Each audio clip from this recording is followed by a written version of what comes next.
Од неголемата комора во земјава бараат да се избришат одредени делови од законот за нефер трговски практики, кои се очекува да стави крај на проблемите со цените, кои не престануваат да дивеат во маркетите.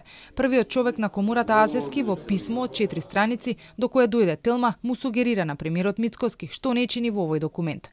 Спорен е периодот на прилагодување на новото законско решение. Во писмото стои дека во Европската унија субјектите на пазарот имаат повеќе простор да се адаптираат на новините.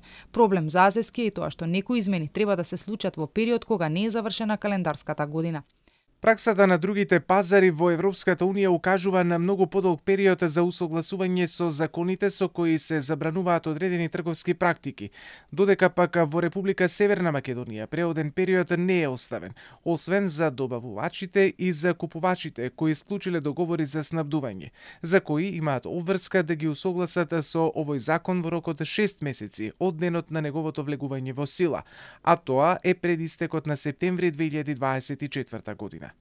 Од комората бараат да се избрише делот од законот со кој се ограничува работот кој добавувачот му го одобрува на купувачот. Се бара да се прецизираат и условите под кои купувачот може да ги врати кај добавувачот непродадените производи, а сметаат и дека треба да се зголеми рокот во кој купувачот го известува добавувачот дека ја намалува нарачката за одреден производ. Со оглед на тоа што представниците на добавувачите и на купувачите изразија потреба од дополнително прецизирање и појаснување на одредени одредби од законот, предлагаме да ја разгледате можноста за дополнително продолжување на рокот за усогласување на работењето со законот, со цел разјаснување на сите дилеми и поголема правна сигурност за субјектите кои се засегнати од него.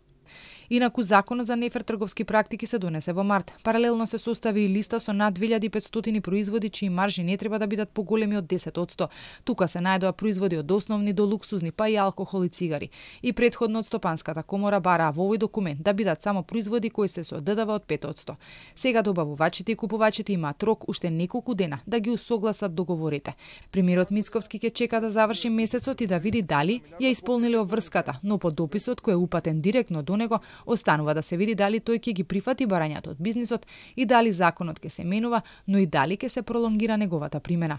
Во меѓувреме, граѓаните се сведоци на секојдневен раст на цените во маркетите. Во анкетите постојано зборуваат дека од продавница дома се враќаат со полупразни торби, а принудени се да се откажат и од одредени производи. Засега замрзнување на цените не се планира, а се поизвестно и дека нема да има вонредно зголемување на минималната плата.